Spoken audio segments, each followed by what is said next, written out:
কিছু কথা আছে গো। তা কি কথা বল না। এই যে পরিতোষ বাবু, আরে স্বদেশ, এসো বাবু, তোর সঙ্গে আলাপ করিনি। এ হচ্ছে স্বদেশ ক্যাটারিং কোম্পানির মালিক। খুব কম টাকাতে আজকে খাওয়া দাওয়ারের ব্যবস্থা করে দিয়েছে। আরে বাবা আপনার মেয়ের বিয়ে তো, তাই আর সেরকম লাভ কিছু রাখিনি। এখন কথাটা হলো যে বরযাত্রী মানে বরযাত্রী কখন আসবে সেটা যদি আমাকে একটু বলেন, তাহলে ওই লোকজনদেরকে বলবো কচুরিগুলো সে অনুযায়ী করাইতে ফেলবে। মানে ওই আপনাদের লোকজনকে একটু গরম গরম খাওয়াতে হবে তো, তাই আর কি। বরযাত্রী অনেক আগেই রওনা দিয়ে দিয়েছে। এই এলো বলে। কাকা বলছি বর আনতে কে গেছে গো? তোদের তো অফিস আদালত করে গায়ে ফিরতে সন্ধে হয়নি। এদিকে বর আনতে যেতে হলে যেতে হবে দুপুরবেলা গোধূলি লগ্ন, তবেই না বরকে ঠিক সময় নিয়ে আসতে পারবে। হ্যাঁ সে তো নিশ্চয়ই। তা কাকে পাঠালে শুনি? আর কে? আমাদের নারায়ণগঞ্জ গ্রামে ছাই ফেলতে ভাঙাগুলো তো একজনই, মানে ওই শিবু রে, শিবু। শিবু? মানে ওই বামুনপাড়া শিবেদা? হ্যাঁ, ওই বামুনপাড়া শিবু। ও খালি ছিল, ওকেই বর আনতে পারবে। পরিতোষ বাবু, এই যেভাবে বিদ্যুৎ চমকাচ্ছে মনে হচ্ছে এক্ষুনি জোরে বৃষ্টি নেমে যাবে। কিছু মনে করো না কাকা, একটা কথা তোমাকে বলতে আমি বাধ্য হচ্ছি।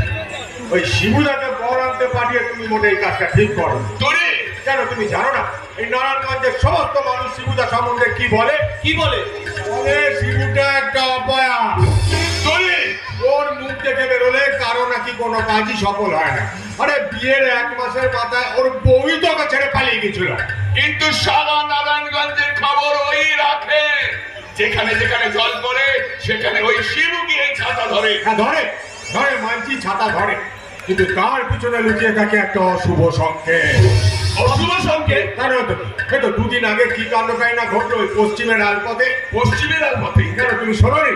ওই না তো। আরে আমাদের চন্দনের বাবা স্কুল টিচার ছিল, বাংলা পড়াতো, মাইতি বাবু। হ্যাঁ হ্যাঁ, দিন 2 আগে। ওই 3 দিন আগের কথাই তো বলছি গো কাকা। ওই মাইতি বাবু আর শিবুদা দুজনেই কোনো একটা কাজে কলকাতা গিয়েছিল। ফিরলো লাস্ট ট্রেনে। সেটা ছিল বাদুলের রাত, প্রচন্ড বৃষ্টি পড়ছে। হ্যাঁ, তারপর ওরা দুজনে এসে স্টেশনে একসাথে নামে। তো মাইতি বাবু মানে মাস্টারমশাইয়ের কাছে কোনো ছাতা ছিল না, কিন্তু তোমাদের ওই শিবের মানে শিবুদার কাছে একটা ছাতা ছিল। তো শিবুদা তখন স্যারকে বললো যে চলুন না স্যার, আমার কাছে তো একটা ছাতা আছে, দুজনে একসাথে হাঁটি, তাহলে আপনার মাথাটাও বাঁচবে। আর তাহলে ওই অত বৃষ্টিতে একটা ছাতা অন্তত ছিল। ওটাই তো কেলো হলো। হ্যাঁ ভাইটু, ওটাই তো কেলো হলো। মাস্টারমশাই প্রথমে কিছুতেই আসতে চাননি, কিন্তু পরে শিবুদার অনেক জোড়াজড়িতে রাজি হয়ে যান। তখন ওরা স্টেশন থেকে গ্রামের শর্টকাট রাস্তা গায়ের আলপথ ধরে।